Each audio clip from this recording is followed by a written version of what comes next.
Être forte ne m'a pas sauvée financièrement. Being strong didn't save me financially. Je pensais que la force suffisait, que tenir bon, encaisser, avancer sans me plaindre me protégerait de tout, même des problèmes d'argent. J'avais tort. Cette histoire, c'est la mienne, racontée avec honnêteté, parce que parfois, être forte n'est pas la solution, c'est le piège. Je m'appelle Inès. Depuis toujours, on m'a dit que j'étais courageuse. Quand quelque chose n'allait pas, je ne demandais pas d'aide. Je travaillais plus. Quand l'argent manquait, je serrais les dents. Je me disais que ça passerait, que si je continuais à être forte, disciplinée, responsable, tout finirait par s'arranger. J'ai monté mon petit projet toute seule. Pas de gros risques, pas de folie.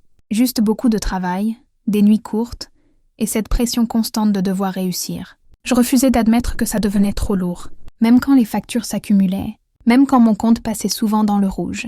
Je souriais. Je disais que tout allait bien. Un jour, j'ai pris une décision financière logique. Un crédit pour tenir le coup, puis un autre pour respirer un peu. Je me disais que c'était temporaire, que j'allais remonter la pente. Être forte, pour moi, c'était continuer sans m'arrêter, sans regarder derrière. Mais en réalité, je m'enfonçais doucement. Les chiffres ont commencé à me faire peur. Pas d'un coup, lentement. Chaque mois, un peu plus. Je travaillais encore plus. Je dormais encore moins.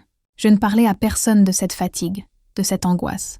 Être forte, c'était aussi rester silencieuse. Jusqu'au jour où j'ai compris que ma force ne me sauvait pas.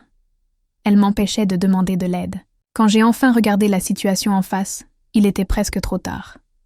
Dette, stress, épuisement.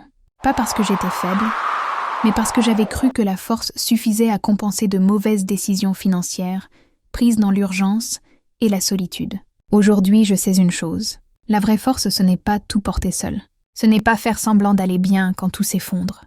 La vraie force, c'est savoir s'arrêter, poser des questions, demander de l'aide, et admettre que l'argent ne se gère pas seulement avec du courage, mais aussi avec de la lucidité. Si tu te reconnais dans cette histoire, rappelle-toi ceci. Être forte ne te sauvera pas financièrement, mais être consciente, oui.